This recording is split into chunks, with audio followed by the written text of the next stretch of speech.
Welcome to Wrestling with Heart, a podcast looking at pro wrestlers giving back to their community.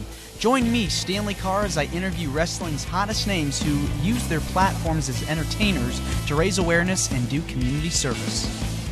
Hello, and welcome to another edition of Wrestling with Heart. This is the show where we talk with professional wrestlers and professional wrestling personalities about their lives in and out of the ring, doing acts of service, charity work, community service work, paying it forward.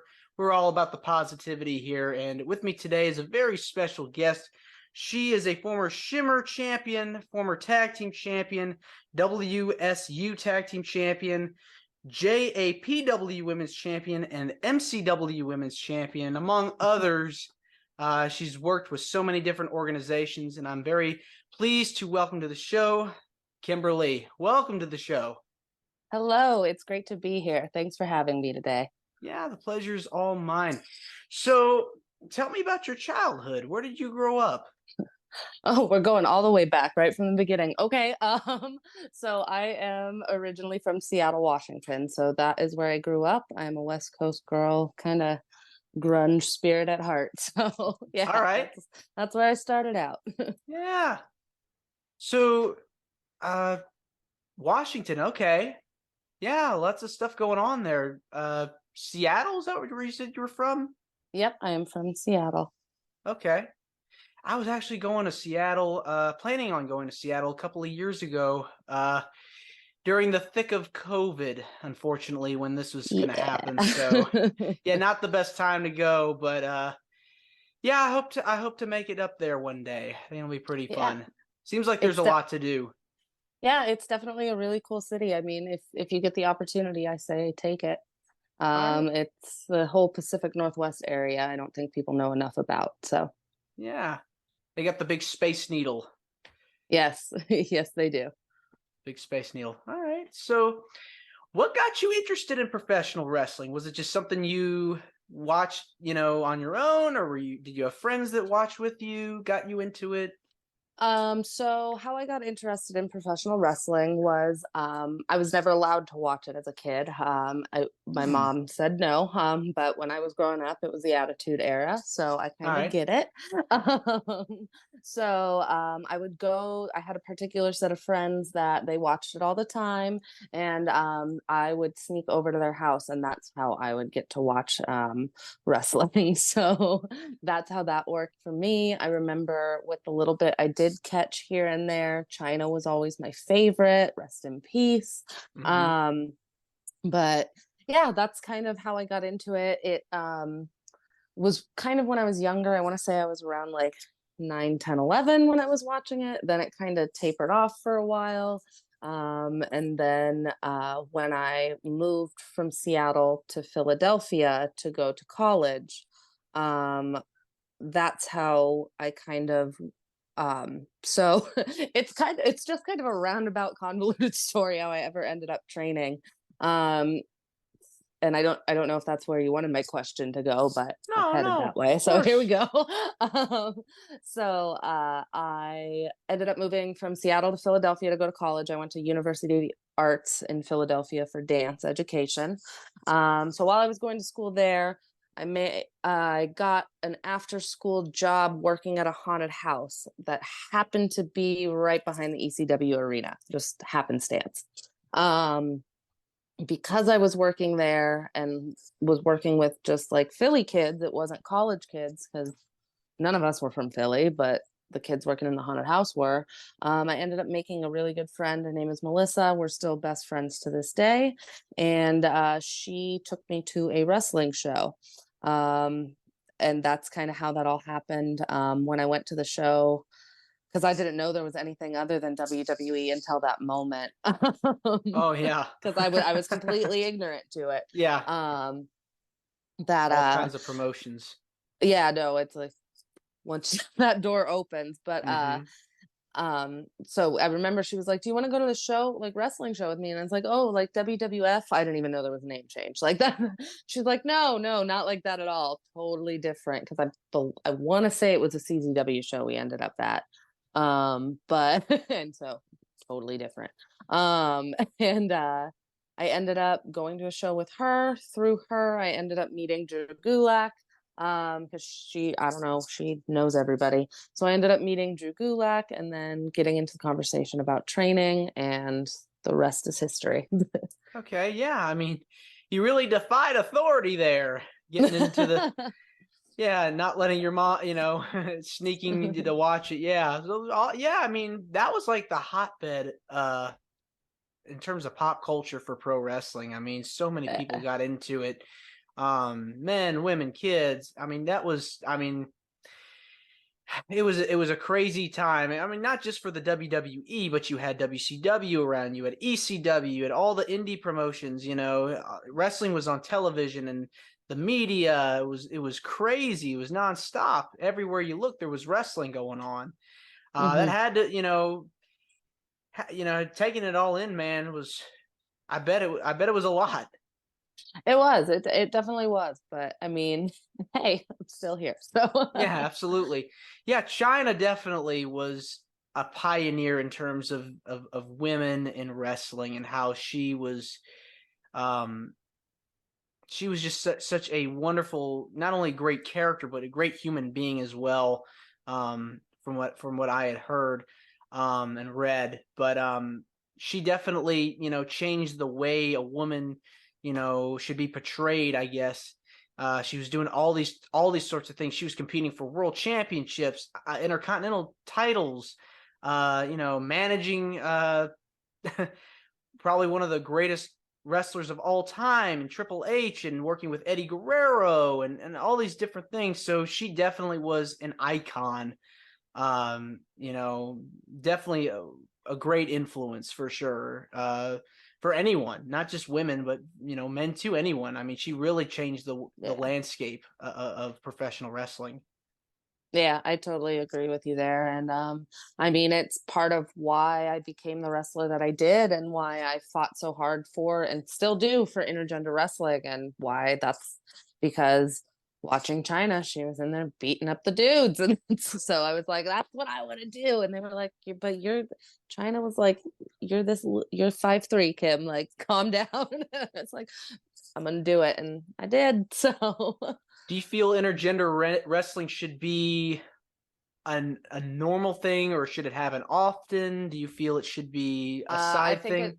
no, I think it should be completely normal. I'm very much for the equal rights, equal fights. If Mm-hmm. you, uh, and it comes to the fact of, like, I don't know, like, it just gives so much more, like, we're a performance art, if you really want to break it down, the way I look at wrestling. And it when you add that story element, it brings so much more that you can do, in my opinion.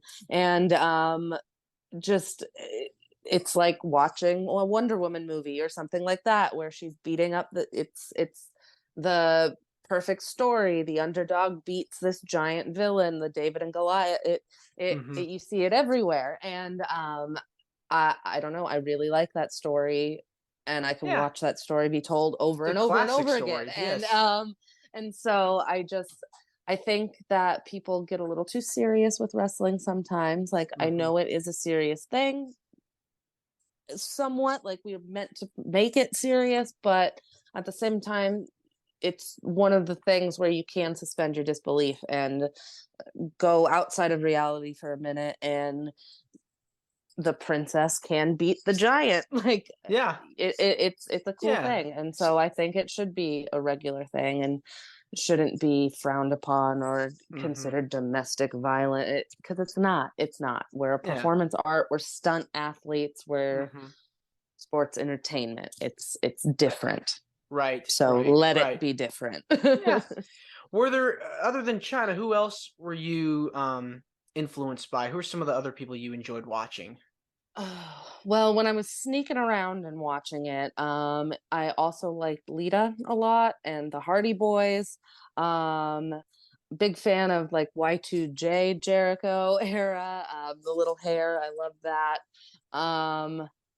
And then the Brood, I remember the Brood. Um, so those are kind of some of the ones that I remember from back then. Yeah. But, and of course, like, Stone Cold, The Rock, like, Triple H. Who Oh doesn't yeah. love them? But like that whole so the Yeah, Attitude Era was good. I mean, it was a lot of fun to watch it. But like it once was. I started training, my favorites definitely shifted to more of like the Joshi wrestlers. I love Jumping Bomb Angels. I love Mieko Satomura, Minami Toyota, uh, like Aja Kong, like some of those, and then like that Joshi style kind of became more of my influence once I started Yeah. watching Independence, and Sarah Del Rey was my favorite of all time. So It's very interesting to see, growing up, you see different styles of wrestling. It's very fascinating to me. There's more than to see more than just one, because you're used to seeing one a lot of times, in the mainstream. And once you look at different promotions, they may not be as accessible, but they can offer something that you can go, gee, wow, this looks pretty nice. I want to see more of this. hmm yeah, for sure. Tell Yeah. me about, tell me about how training went for you. Was it easy, hard, in the middle? Um, Training was tough. It was super tough on me. I started training in 2009. I didn't have a match until 2011. So it took me 2 years before I was ever allowed to have a wrestling match. I Um, gotcha. because I was the first female student that Drew Gulak. I was his first student ever. But Mm, on top of that, I was a female. So he yeah. was extra like, you're gonna be perfect before anybody sees you do anything. And he kicked my ass. Like I didn't have another girl to train with, but I was expected to do all the same drills, like running around with people in firemen's carries, doing laps, like crazy. Like people had to, we had he's insane.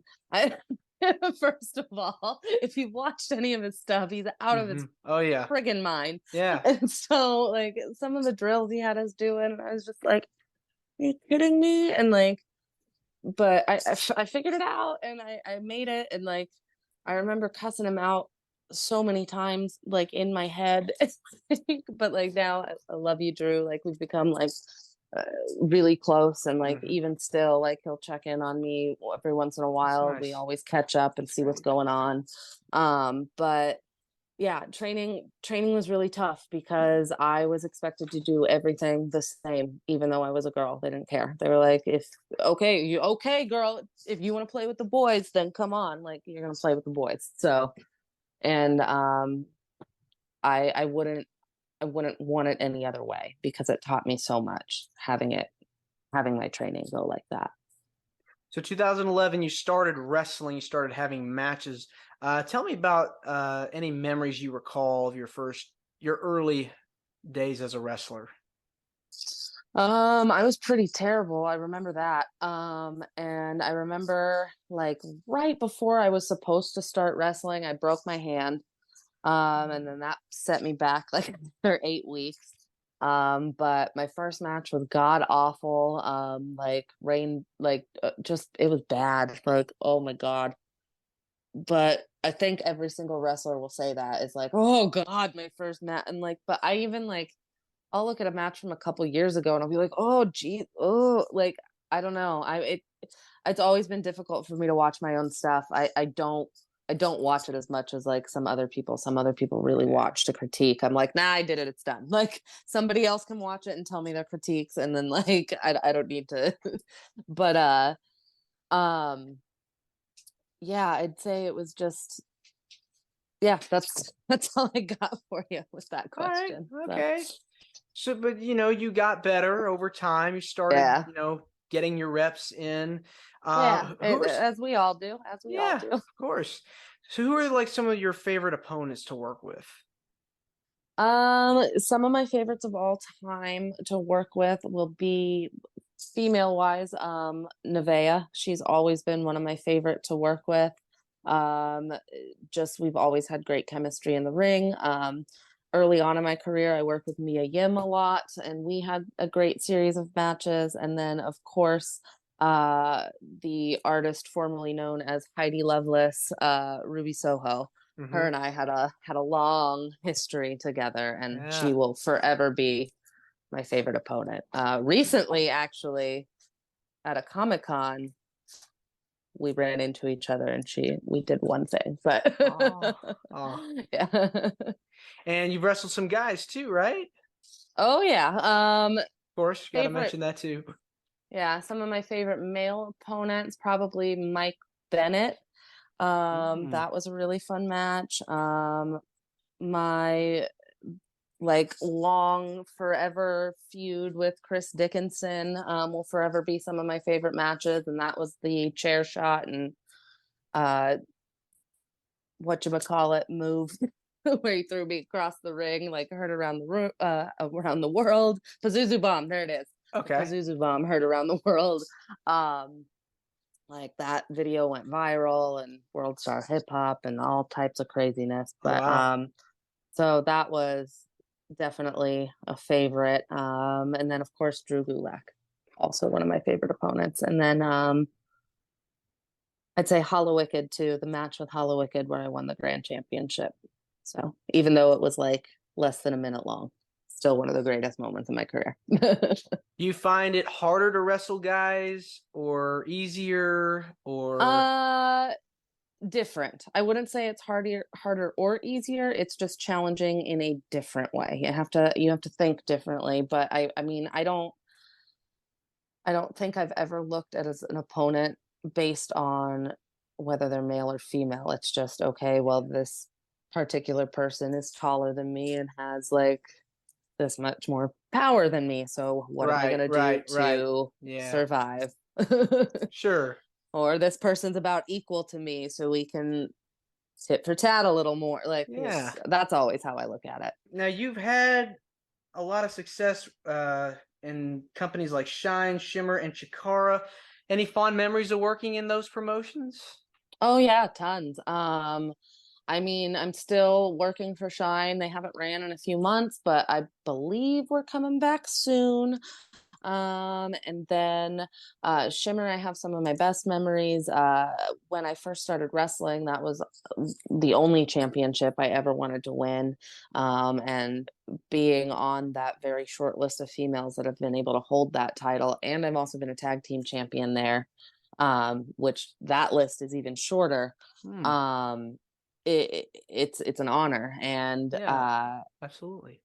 To be potentially the last match of the last ever Shimmer show too, is quite a thing, because we at this point it is unknown if it will ever come back, which is unfortunate. And then Chikara will forever, as difficult as some things are surrounding Chikara, it's forever going to hold one of the softest spots in my heart. I went to Europe with those were my brothers and my sister, because there was Heidi, like, so so it was my brothers and my sister, and that was like, we went all over the country together. Like, I was there at the time where we would do like 6-7 show loops and just drive together and all be locked in a van and ready to kill each other, and like crammed into a hotel room with like 5 of us in there, and and nobody sleeping, and then spending 3 weeks in Europe with these fools, like just getting into just absolute trouble, but all in good fun. And like, there's memories from those trips and those with those people that I'll never forget, and they're definitely fond and will be held dear for a long time. seems like you guys were like a family, united. Yeah. At one point we definitely were. Yeah, I mean that's always good to have, have that bond, that camaraderie. It seems like you guys really had that going. For sure. Yeah. All right. And you also had spend some time in WWE for a little bit. I know you were in NXT. Got to participate in the first ever Mae Young Classic. That had to be a pretty awesome experience. Yeah, it was an experience. It was what it was. I learned a lot while I was there. No one will be ever able to take away from me the fact that I was in the first Mae Young Classic, and I made it to the top 8 of the first Mae Young Classic. And that's a piece of history that I'm written in forever. And that's pretty pretty damn cool. Are there things I would have liked to change about being there? Sure, but I wouldn't trade the experience that I had for the world, and I'm grateful that I did get to experience what I did. So And I believe you also had a run in Impact too shortly after that. I did technically still do. So I you know, it's never say never with Impact. That door is not shut completely. So that's all I'm going to say about that. But Yeah. wonderful place to be. Um, you love like I loved everybody there, from like the people writing stories to our makeup artists to like all of the different wrestlers, to like another place that really felt like a family, more so than other places I have been. So Yeah. So outside of wrestling, I know you've done a lot of charity work and community service work. Tell me about some of the organizations you've helped out with over the years. I mean, there's been a lot of different ones. I've done a lot of different races for a lot of different causes, but I'm going to focus on one that is going on right now and will be continuing for quite some time because it has become a cause that is very near and dear to my heart. There is a charity organization called Jar of Hope, and what it is raising awareness for is Duchenne's muscular dystrophy, which most people never hear about it or have any idea what it is. It is a form of MD that is very, very rare, and is a genetic mutation on the X chromosome. So, because of that, it typically only occurs in males. And it's a muscle wasting disease, and these little boys who are affected with it don't typically make it much past their teen years, and there's not a cure.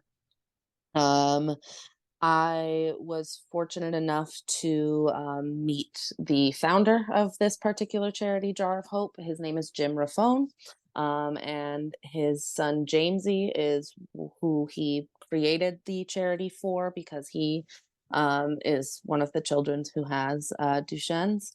And I believe he just turned 12 or 13, like a couple weeks ago, because Jim put up a post. But what Jim does is different extreme challenges to raise awareness for Duchenne's. And he's done push-up challenges, which that I believe, stay tuned. There's going to be more about the push-up challenge stuff very, very soon.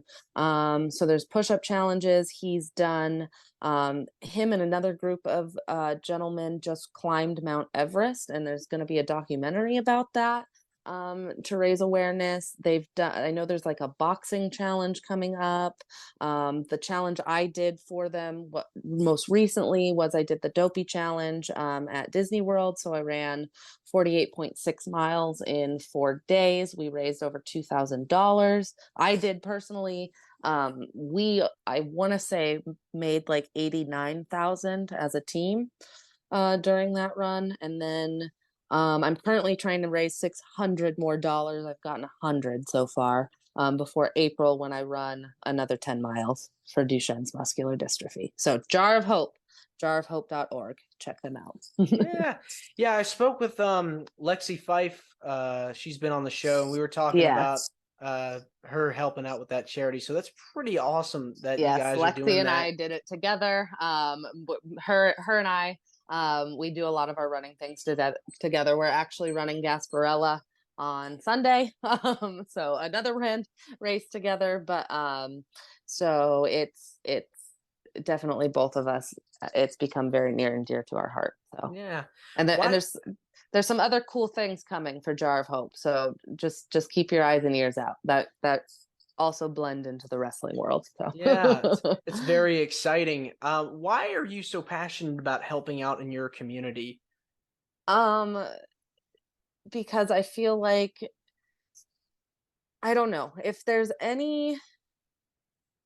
That's a tough question. It's a loaded one, I guess. If there's anything I leave behind in this world, I can get as much, like, stuff has never mattered to me. Having a bunch of crap, like, I don't care. I've lived on couches. I've had less than $10 in my pocket. Like, I've even as recently as within the last year of my life, have lost everything and had to start over. Oh, really? I don't care. I don't care Huh. about stuff. And so to me, if doing something physical and using the platform that I've been fortunate enough to build over the last 14 years to bring awareness for something that does good in the world, that's what I want to be remembered for, not she looked cute in that outfit. Like, like I wanna leave something that means more than that, and so Yeah. that's why I'm so passionate about helping out in any way I can. And Yeah. I've never been rich. I've never had a lot of money, and so the way I can help is by doing stupid amounts of running in a very short amount of time and telling everybody about it. So Yeah, I mean, it's good to have those passions. I mean, you seem very passionate about helping people, also passionate about wrestling. And women's wrestling's definitely taken off in the last 10 plus years. There seems to be a market for it. What do you see the evolution of women's wrestling being going forward? I think, it still definitely has a long way to go, I think. I think there is still a little, like, I understand aesthetic is part of wrestling on all levels. I think it is getting to more of a time where it is more all inclusive, but I still think there's more to go. I think there's more to go, and I think Yeah, of women still course. need to be like I said, I want to see it where intergender isn't even like questioned anymore. Like, everybody Yeah. shut up. It's 2023. Like, It's like a movie. You're going to a like, movie, you're seeing two people fight. Doesn't have to right. be doesn't have to It is be a man on man or a woman on woman. It it could is a be suspension of disbelief. that's right. Let it go. Don't be Yeah. so literal for a couple minutes. Escape reality. That's what we're here to do, is to help you escape reality. So stop being so literal, people. Yeah. Hey, Kimberly, I just want to say thank you for coming on the show. It means a lot to me and the listeners. Where can people find you on social media? Yes. Okay. So my social media is all one handle. I have an Instagram, I have Twitter, and I now have TikTok. I've been doing TikTok for a while. Those are the three places you can mostly find me. And my handle is at Kimber_Lee. Lee 90. And I also, if you want the more spicy things, have an OnlyFans. So you can find me on onlyfans.com/Kimber_Lee 90. So that's where you can find me. All right. And any shows coming up you want to promote? At the moment I have been on a break just because I needed to. Yeah. I haven't done that in 14 years. It was time. But start looking around for me in April. That's the projected date. So All right. nothing. No, oh, except the one thing that I will be doing soon is I will be in Richmond, Virginia for Fantasy Super Cosplay Wrestling at the Galaxy Con there. I don't remember the exact dates, and the calendar isn't in front of me. But FSCW, end of March, Virginia, Galaxy Con. All right. Well, thank you again for coming on. Yeah, thanks for having me. I I'll appreciate share. it. Yeah, I'll be sure And to send the video and you can share it on oh social yeah, media. I absolutely will. All righty. Thank you. All right, you're welcome. Thank you. This is Wrestling with Heart. I hope you found this podcast to be informative and entertaining. If you did, please hit the subscribe button and look out for the next edition.